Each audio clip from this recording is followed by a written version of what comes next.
Apa yang mendorong mereka datang ke jalan? Pasti ada yang mengkoordinir. Dan yang mengkoordinir pasti dan pasti bismillah, komisaris. Tunjukkan kepada saya krisis mana yang bukan buatan manusia. Semuanya by design. Kemana arahnya? Udah tahu saya.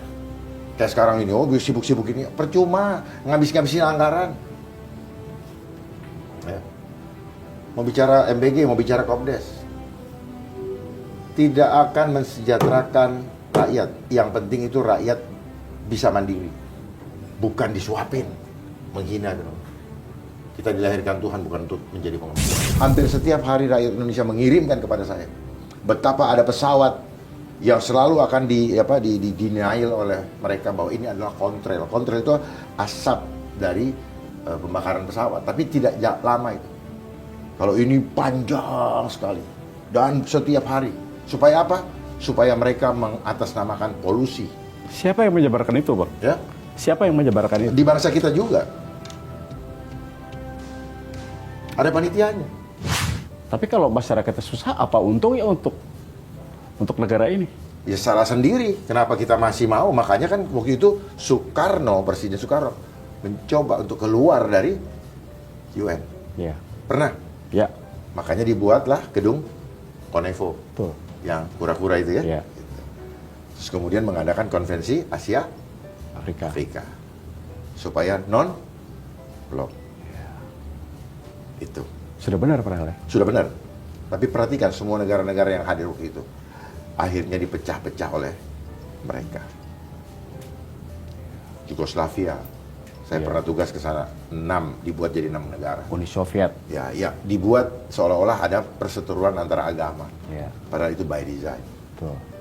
Uni Soviet juga, waktu zamannya Gorbachev. Ya, betul. Jadi pecah-pecah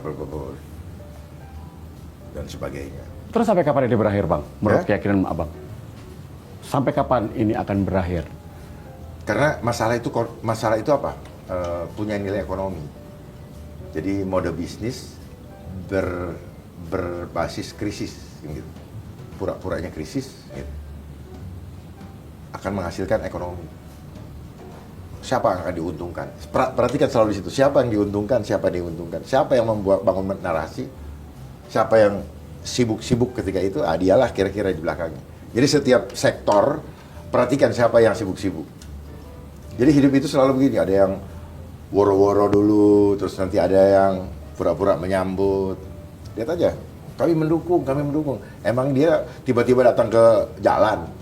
Enggak kan? Enggak. Apa yang mendorong mereka datang ke jalan? Pasti ada yang mengkoordinir.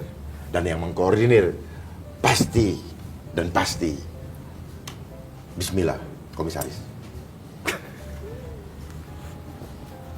Iya, Bang. Oke? Pukul dulu, Bang. Ngeri ini bintang tamu saya hari ini. Saya pukul bismillah, komisaris ya. Oke.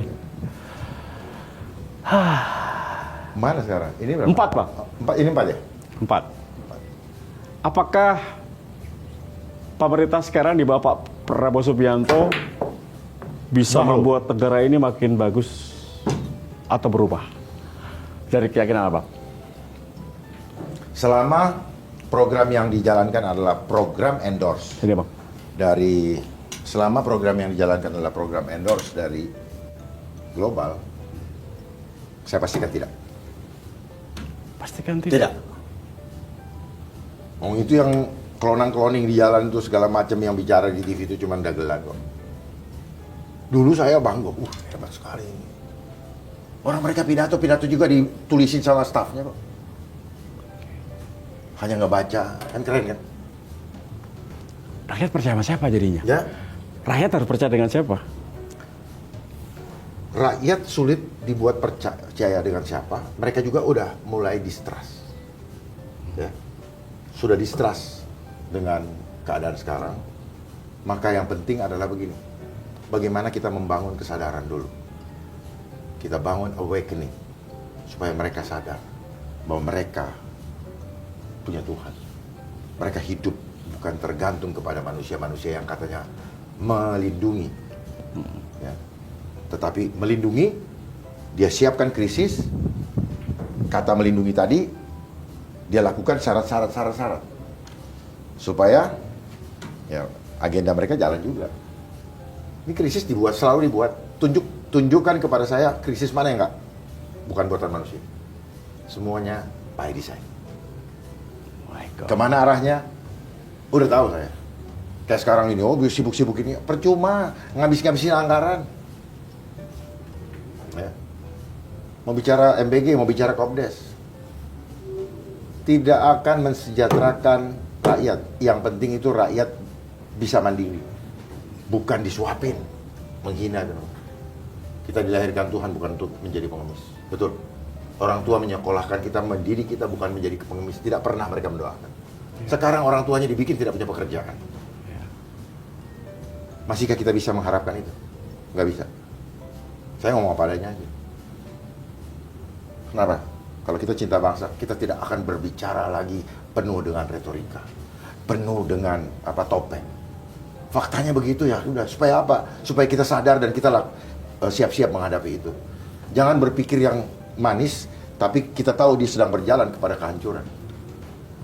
Mereka membangunkan ilusi-ilusi seperti misalnya ada sepak bola. Ini kan hiburan-hiburan yang mendistrak supaya kita tidak sejenak terlupakan akan hal-hal yang ada. Iya. Makanya selalu ini kan dia punya gedung kan kayak One Eye kan. Iya. Terus saya juga menarik, Bang Darul mengatakan ada rekayasa cuaca. Ya. Apakah itu benar? Benar, dokumennya ada. Buat apa, Bang? Ya. Buat apa? Iya. Buat merubah semua tatanan kehidupan. Kan akan menjadi sesuatu lagi yang lain. Perubahan cuaca, El Nino, Super El Nino Godzilla. Siapa yang bikin nama itu? Iya sih. Tuhan yang kasih nama? Bukanlah. Saya yakin bukan. Bukan. Ya mereka-mereka juga yang tadi saya bilang itu. Itu menggunakan frekuensi. Ini bagian dari grand design itu? Iya, bagian daripada itu. Kan nanti akan banyak orang sakit, masuk rumah sakit. Siapa yang diuntungkan kalau masuk rumah sakit? Oke. Ya. Terus apa yang akan terjadi kepada mereka? Makanya itu nggak pernah ada yang bahas. Tidak satu anak bangsa saya lihat membahas masalah cuaca. Begitu banyak para ahli, para pakar, tidak ada yang membahas itu. Bahwa penyakit yang terjadi sekarang akibat daripada ditebarnya racun-racun kimia yang mengandung aluminium, barium, storium, dan litium. Bahaya. Ketika diisep, Iya. diturunkan lewat hujan buatan supaya dia bisa mendarat ke bumi. Karena ketika disebar di udara dia melayang-layang. Kalau mau kita bisa lihat keluar, saya tunjukkan itu. Saya punya dokumentasinya. Hampir setiap hari rakyat Indonesia mengirimkan kepada saya betapa ada pesawat yang selalu akan denial oleh mereka bahwa ini adalah kontrail. Kontrail itu asap dari pembakaran pesawat, tapi tidak lama itu. Kalau ini panjang sekali dan setiap hari. Supaya apa? Supaya mereka mengatasnamakan polusi. Siapa yang menyebarkan itu, Bang? Ya, Siapa yang menyebarkan itu? di bangsa kita juga ada panitianya. Panitianya ya yang suka ngurusin cuaca. Nggak perlu kita bilang yang mana ya. Iya. Iya, panitia pasti. Kalau nggak akan ada. BMKG, Bang. Ya, BMKG. tanya mereka. Buka secara transparan. Dari mana mereka bisa mengukur semua itu? Alatnya beli dari mana? Emang mereka jago ngukur-ngukur itu? Enggak. Kenapa badan itu ada? Sejak reformasi.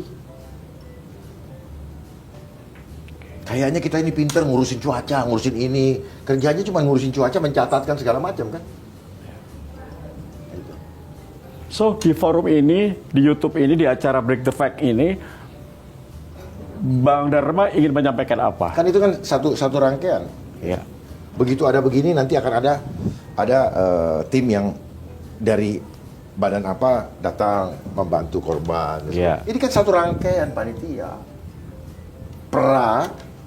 Pra bencana apa namanya? Pra Iya. kejadian Pasca. sama pasca.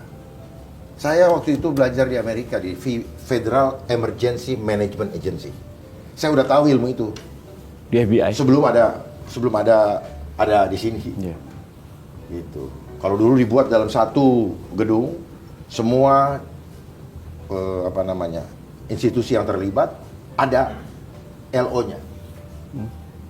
Perlu ini ada PLN, perlu ini. Jadi semua engineering betul. Sampai nanti kalau sini kalau ada pasca begini dengan sekolahnya udah disiapin. Sekolah mana yang kita siapkan untuk itu, terus jalan mengalihkannya kemana? Iya. Ya, pengalihan jalannya kalau di sini terputus. Jadi itu sudah mereka simulasikan. Dan cuaca dipantau terus oleh mereka. Bukan dipantau terus. Mereka memantau terus perubahan cuaca itu.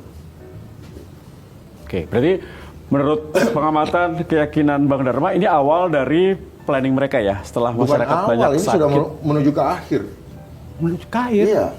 Kalau saya mau kasih lihat data, saya bisa kasih lihat bagaimana mereka mulai dari geoengineering dan akhirnya mereka akan masuk ke smart city, smart farming, Tujuan akhirnya kontrol. semua. Makanya kan handphone sudah mulai pakai biometrik kan? Iya. Ya, nanti kalau smart city kan sudah masuk di bank datanya, otomatis mukamu ada di mana-mana. Betul. Ya, coba cari Tio. Gampang. Ya, Tio yang mana dulu nih? Tio yang mahasiswa UGM atau Tio yang sini? Loh iya, iya kan? Iya. Akan keluar semua gambar. Oh ternyata dia ada di Kebon Siri. Oh ternyata dia ada di Sudirman. Dia sudah tidak, dia agak bandel. Freeze dia punya account. Di mana kebebasan saya sebagai warga negara kalau Kan? setelah itu? Makan tuh undang-undang. Itu poinnya Bang ya? Yes, I got the point. makan tuh. Itu arahnya.